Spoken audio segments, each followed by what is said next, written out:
नमस्कार दोस्तों, ocean network में आपका स्वागत है। मैं हूं ओमकार चौधरी।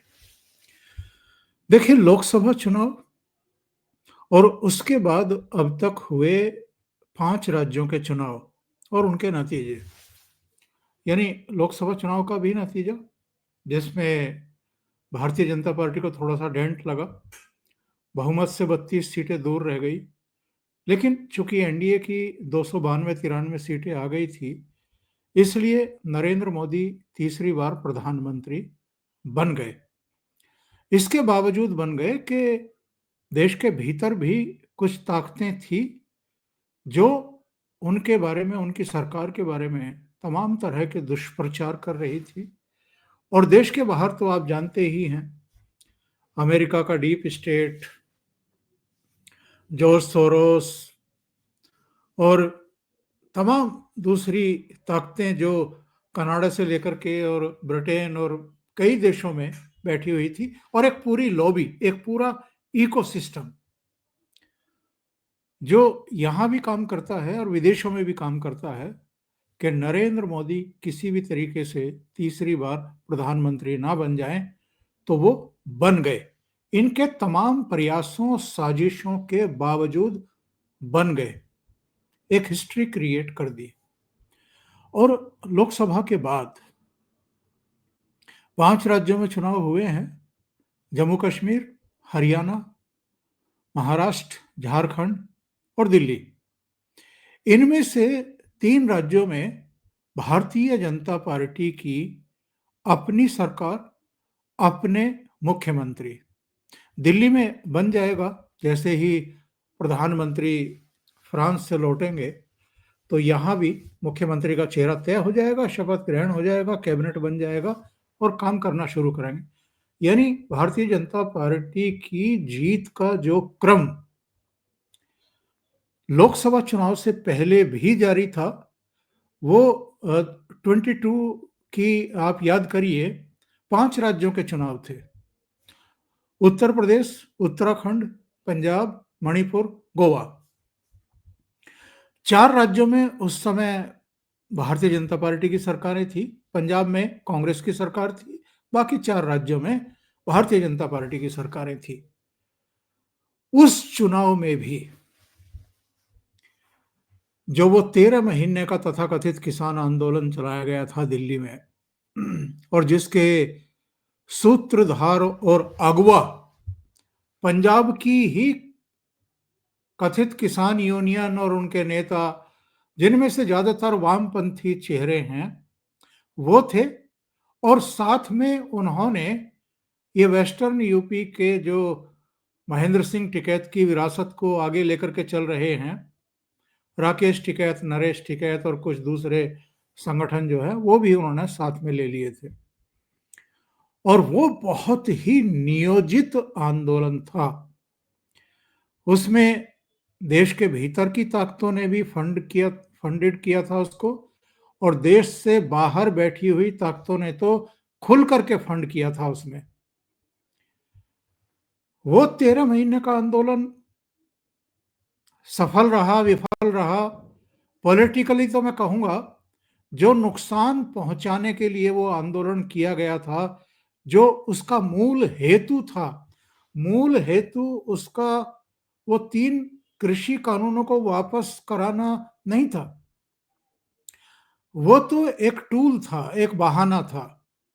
एक्चुअल में तो वो चाहे आम आदमी पार्टी हो, चाहे कांग्रेस पार्टी हो, चाहे खालिस्तानी हो, उसमें अकाली भी कहीं ना कहीं बाद में इन्वॉल्व हो गए थे। शुरू में तो नहीं थे, बाद में इन्वॉल्व हो गए थे राजनीतिक कारणों से। और पंजाब में अपनी खिसकती हुई जमीन को वापस पाने की हड़बड़ी में बहुत सारी ताकतें थी जो उस समय लग पड़ी थी, और पूरी एक मुहिम चल रही थी कि किसी भी तरीके से नरेंद्र मोदी की छवि किसान विरोधी बना दी जाए।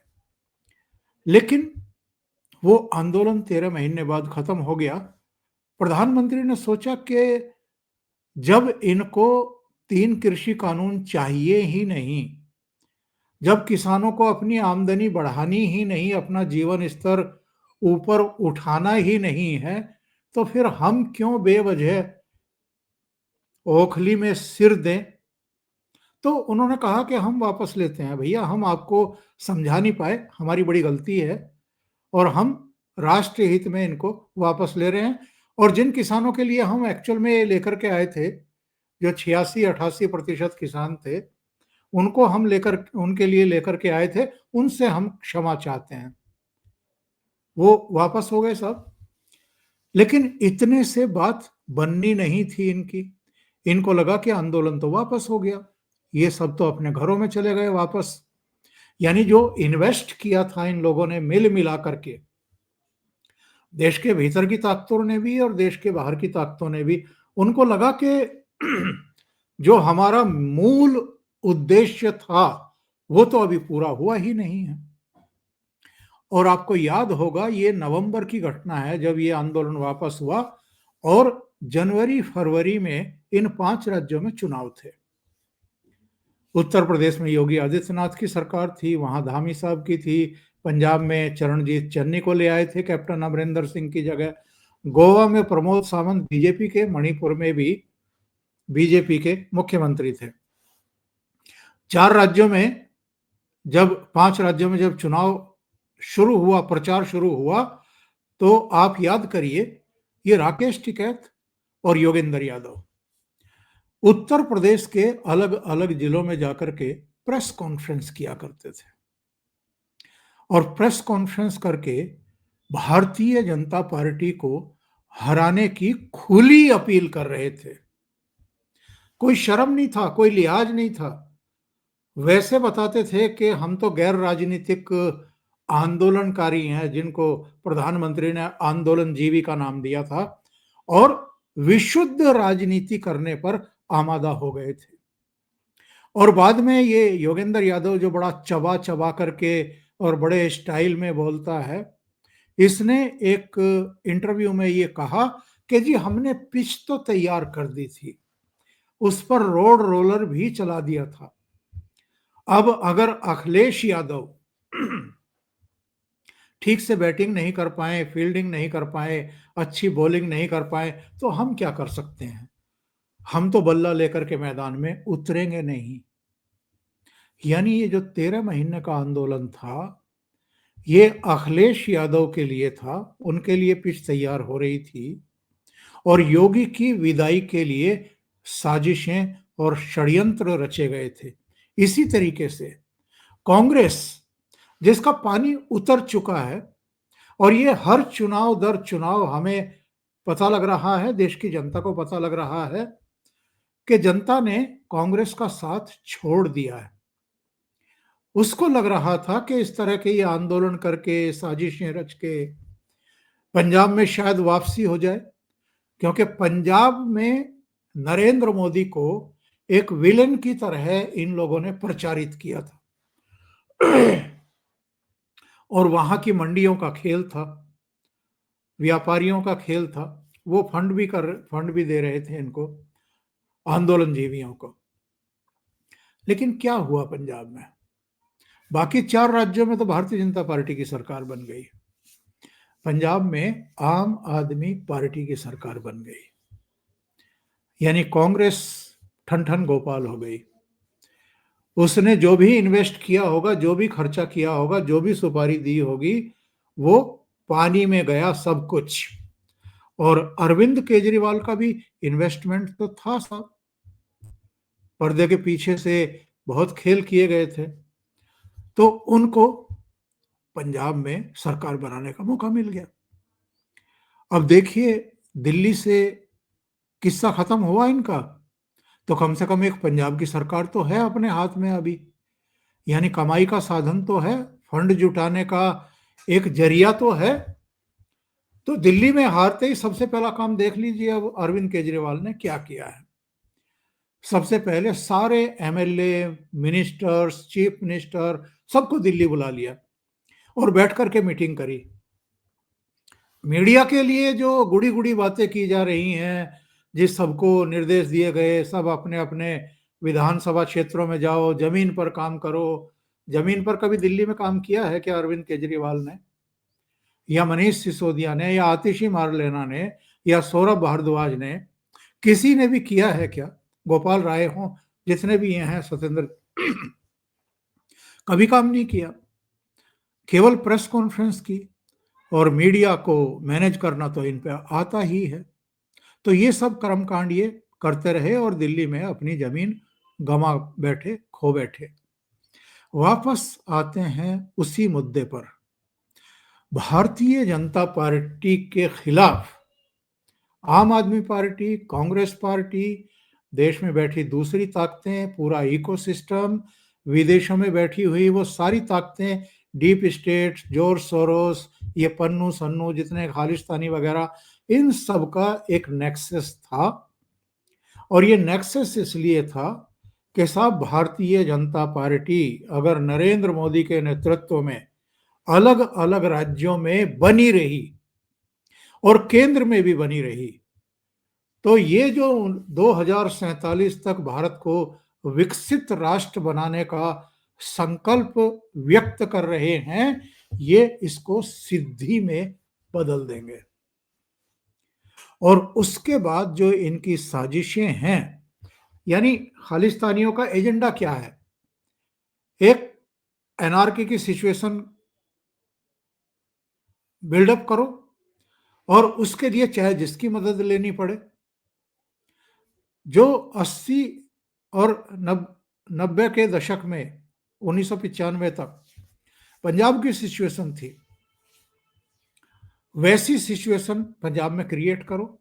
और चूंकि इसके पीछे आईएसआई, पाकिस्तान का आर्मी का पूरा नेटवर्क, वहाँ की हुकूमत और कनाडा में जो ये बैठे हुए लोग हैं और अमेरिका में भी, इन सब के प्रति बड़ी सद्भावना थी बीच में 4 साल जब जो बाइडेन की सरकार थी।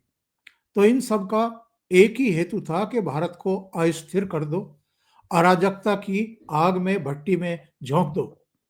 और जैसा इन्होंने 5 अगस्त 2024 में बांग्लादेश में किया, एक चुनी हुई सरकार शेख हसीना की, उसका तख्ता पलट दिया और एक कठपुतली को वहां ले जाकर के बैठा दिया, ऐसा ही कुछ भारत में भी करो, नई दिल्ली में भी करो। लेकिन भारत बांग्लादेश नहीं है और नरेंद्र मोदी शेख हसीना नहीं है। वो ठंडा करके खाते हैं और एक एक करके निपटाते भी हैं। आपको याद है जब हरियाणा में चुनाव होने वाले थे तो ये सत्यपाल मलिक ने क्या बयान दिया था? इन्होंने कहा था कि भारतीय जनता पार्टी धारोधार हारेगी, हरियाणा में धारोधार हारेगी। ये एक देहात में बोले जाने वाला शब्द है। धारोधार मतलब जोरदार बारिश, यानी इतनी वोट इनके अगेंस्ट पड़ेगी कि इसके पैर ऊपर को हो जाएंगे और ये तो हारनी ही है और कांग्रेस की सरकार बननी ही है। सत्यपाल मलिक की उम्र 70 साल से अधिक है। पूरी जिंदगी इधर उधर भटकते रहे। मैं तो करीब से जानता हूं, घंटों घंटों बैठ करके हमारी बातें होती थी। सत्यपाल मलिक को अलग अलग पार्टियों में अलग अलग नेताओं के करीब होने के बावजूद कभी वो नहीं मिला जो भारतीय जनता पार्टी में शामिल होने के बाद नरेंद्र मोदी और अमित शाह ने इनको दिया, इनको गवर्नर बनाया। और तब ये किसी मित्र से कह भी रहे थे कि चलो यार, तिरंगे में लिपटने का तो इंतजाम हो गया, यानी जब कभी मृत्यु होगी तो कम से कम तिरंगे में लिपट करके तो जाएंगे अंत्येष्टि के लिए। और उसके बाद इन्होंने क्या रंग बदला? इनके अपने कर्मों की वजह से। राजभवन में तमाम संदिग्ध चीजें और चेताने के बावजूद मानना नहीं, और जब इनको अल्टीमेटली गोवा से मेघालय भेजने का इंतजाम किया गया, फैसला किया गया, तो उसके बाद फिर प्रधानमंत्री नरेंद्र मोदी तक के खिलाफ इन्होंने बयानबाजी शुरू कर दी। और सहारा किसका लिया? किसानों का।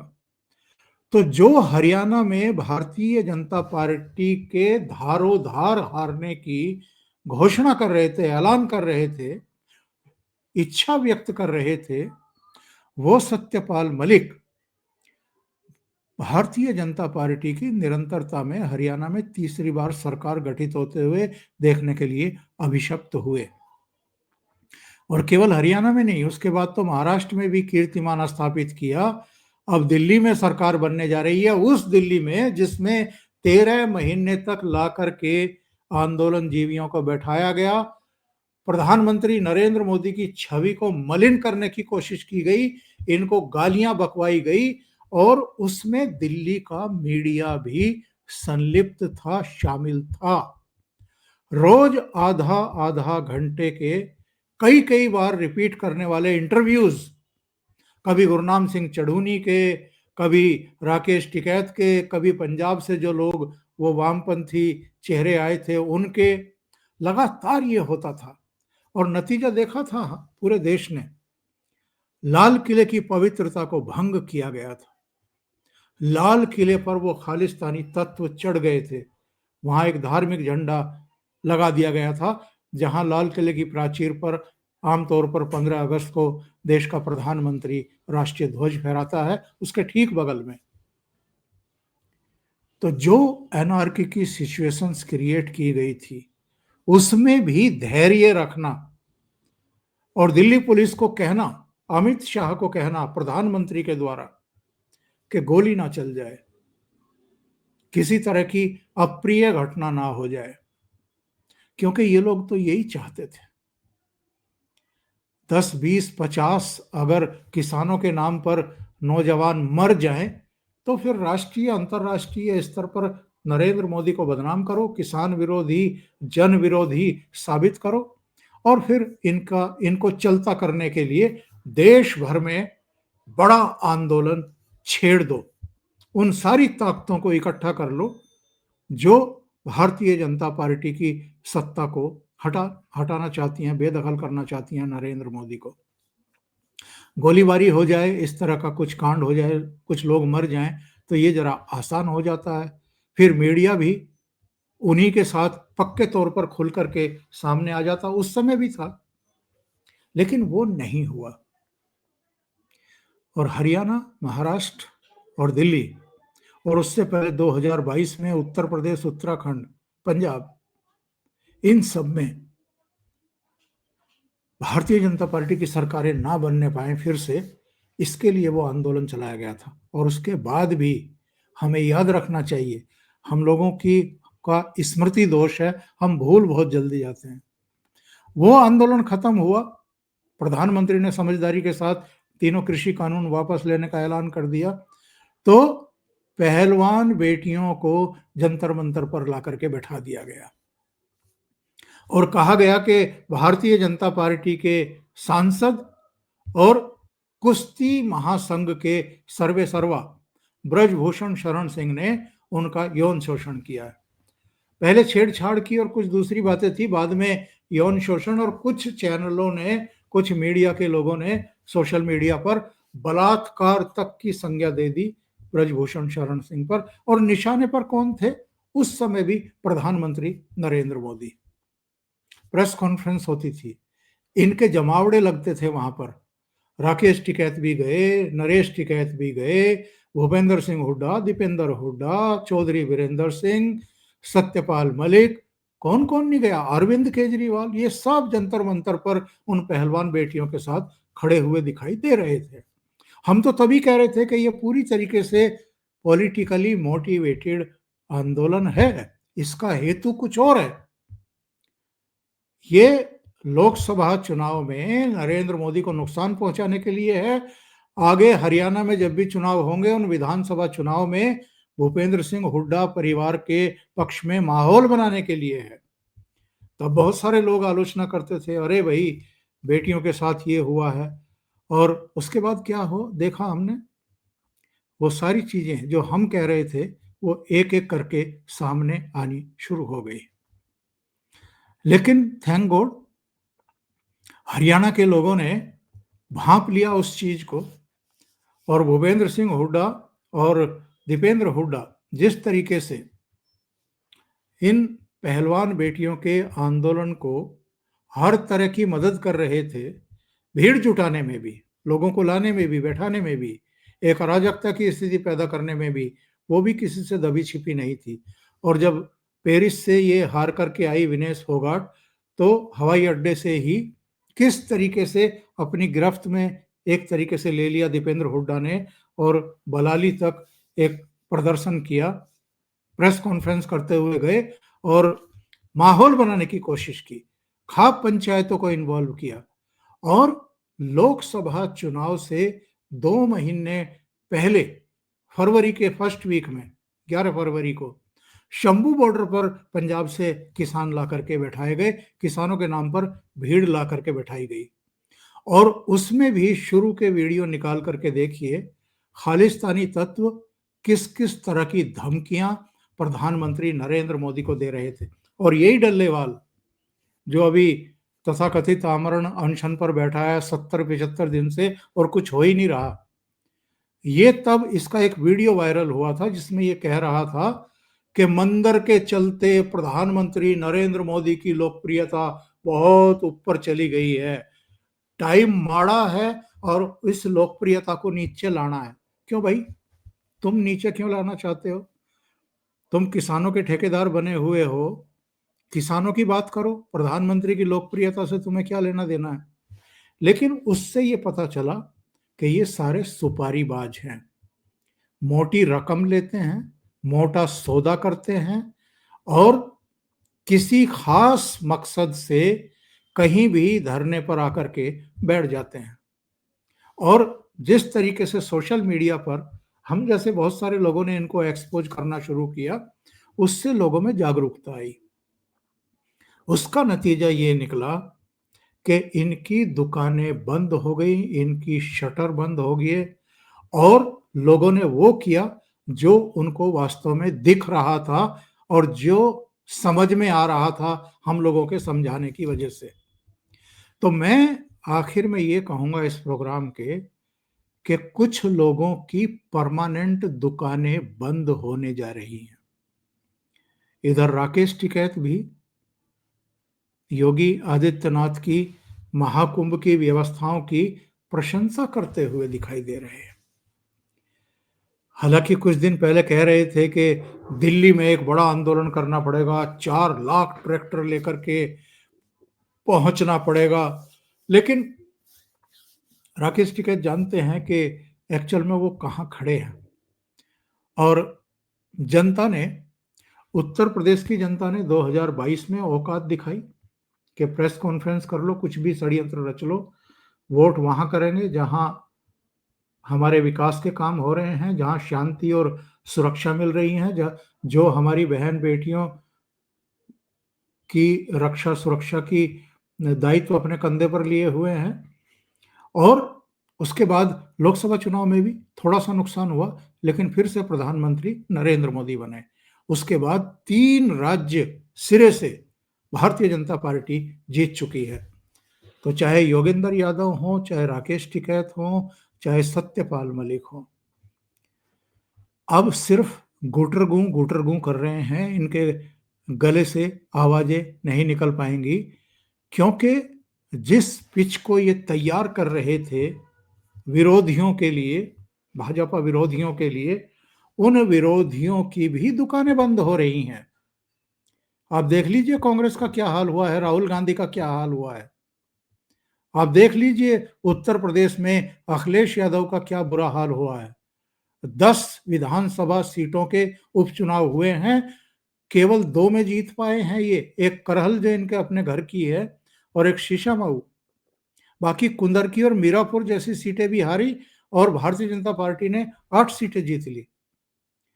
तो ये सारी घटनाएं बताती हैं कि ये जो सुपारीबाज हैं, इनकी बातों पर आम पब्लिक, मतदाता कोई भरोसा करने को तैयार नहीं है। और इनको भी अब एहसास हो चला है कि परमानेंट एक ताला ठोंकने वाली है भारतीय जनता पार्टी इनकी दुकान पर। अभी के लिए इतना ही। बहुत बहुत धन्यवाद। अगर आपको ये चैनल और इसके कंटेंट पसंद आ रहे हैं तो लाइक करें, कमेंट करें, वीडियो को शेयर भी करें। अभी तक अगर आपने ये चैनल सब्सक्राइब नहीं किया है तो सब्सक्राइब कर लें और साथ में लगे बेल आइकॉन को दबाना ना भूलें, ताकि आगे आने वाले वीडियो और उनके नोटिफिकेशन आप तक पहुंचते रहें। बहुत बहुत धन्यवाद। नमस्कार।